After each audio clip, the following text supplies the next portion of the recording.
రాజన్న సిరిసిల్ల జిల్లా కలెక్టరేట్ ముందు ఎల్లారెడ్డిపేట మండలం బండలింగంపల్లి గ్రామస్తులు ధర్నా నిర్వహించారు. గ్రామంలో ప్రభుత్వ అసైన్ భూమిని కొంతమంది నాయకులు కబ్జా చేసేందుకు యత్నిస్తున్నారని వారు ఆరోపిస్తూ కలెక్టర్కు వినతి పత్రం అందించారు. అడ్డుకున్న వారిపై బెదిరింపులకు పాల్పడుతున్నారని, కబ్జాలకు పాల్పడుతున్న వారిపై చర్యలు తీసుకోవాలని డిమాండ్ చేశారు.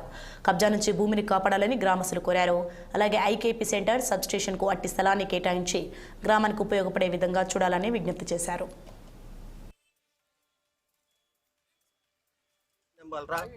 11 ఎకరాల 38 గుంటలు గలదు.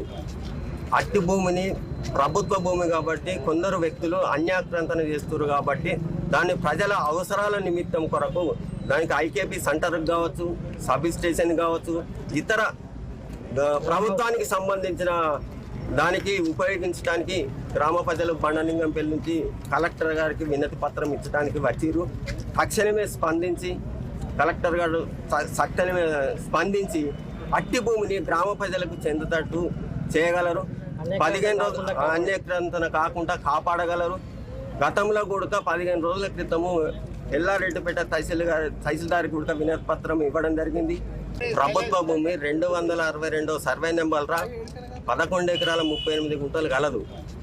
అట్టి భూమిని ప్రభుత్వ భూమి కాబట్టి కొందరు వ్యక్తులు అన్యాక్రాంతన చేస్తున్నారు కాబట్టి దాన్ని ప్రజల అవసరాల నిమిత్తం కొరకు దానికి ఐకేపీ సెంటర్ కావచ్చు, సబ్ స్టేషన్ కావచ్చు, ఇతర ప్రభుత్వానికి సంబంధించిన దానికి ఉపయోగించడానికి గ్రామ ప్రజలు బండలింగంపల్లి నుంచి కలెక్టర్ గారికి వినతి పత్రం ఇచ్చడానికి వచ్చిరు. తక్షణమే స్పందించి కలెక్టర్ గారు సక్షణమే స్పందించి అట్టి భూమిని గ్రామ ప్రజలకు చెందుతట్టు చేయగలరు.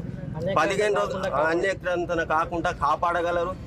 గతంలో కూడా 15 రోజుల క్రితము ఎల్లారెడ్డిపేట తహసీల్దార్ కూడా వినతి పత్రం ఇవ్వడం జరిగింది. డిప్యూటీ సీఎం పదవి అంశంపైన ఏపీ